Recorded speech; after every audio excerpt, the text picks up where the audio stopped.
page of history is worth a volume of logic.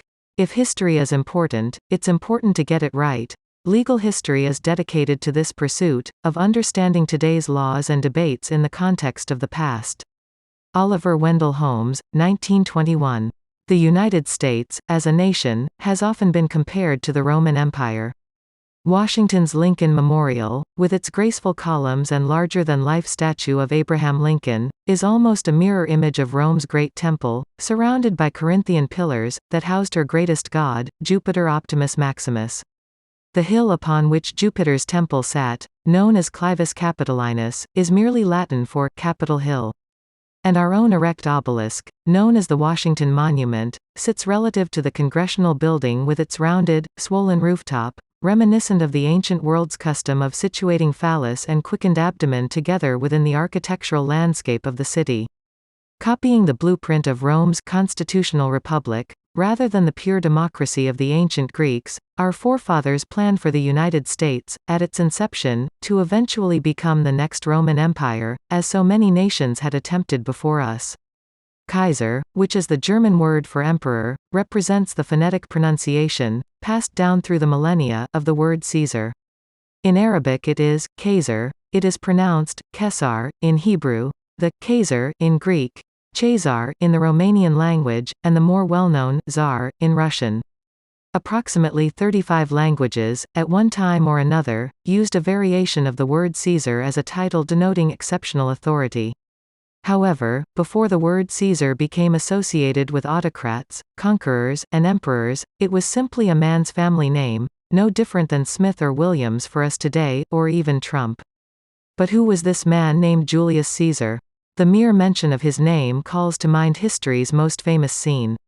Surrounded by 60 senators hiding daggers beneath their togas, the betrayed statesman struggles against a flurry of knife blows, with nothing but the pen in his hand for protection.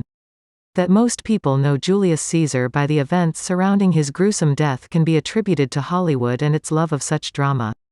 1500 years after Caesar's death, it was William Shakespeare who invented that famous quote uttered by Caesar as the 55-year-old man, clinging to his last breath, is stabbed by the young man he had mentored like a father, et tu, Brute. Outside these two culturally iconic episodes, however, the general knowledge about Julius Caesar becomes much more vague. Some might know Caesar for his brutal conquest of Gaul. Others will recall his infamous love affair with Egypt's Queen Cleopatra. But apart from the simplistic narratives written by Hollywood, whose aim is to entertain over educate, it is the student of history who comes closest to understanding the real Julius Caesar. Was Caesar a demigod from birth who, like Hercules, strangled snakes in his crib? In true Hollywood form, was he predestined for greatness from the beginning, by gods who whispered in his ears? Or was Julius Caesar simply a politician, one moving part on a board of moving parts known as the Roman government? Upon reaching the consulship, Rome's version of the U.S. presidency, did Caesar lay the foundations that would destroy the Republic, as his enemies claimed? Or was the Republic already so corrupt and self-serving that Caesar was forced to operate within those guidelines to repair what he viewed as a threat to Rome's longevity?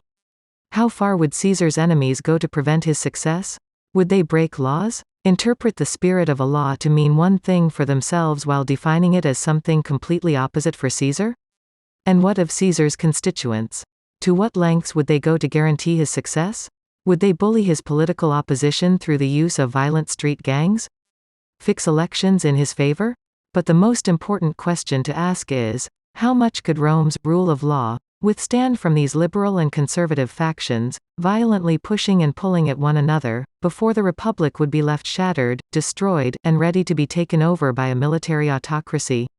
If this sounds vaguely similar to current events in the United States, then set aside the Hollywood version of Julius Caesar and the pristine marble sets of the big screen. Look, instead, at Julius Caesar the politician, and the government he served. For the Roman Republic is the very bedrock upon which our own politics were built, and the very roadmap which shows exactly where we are headed.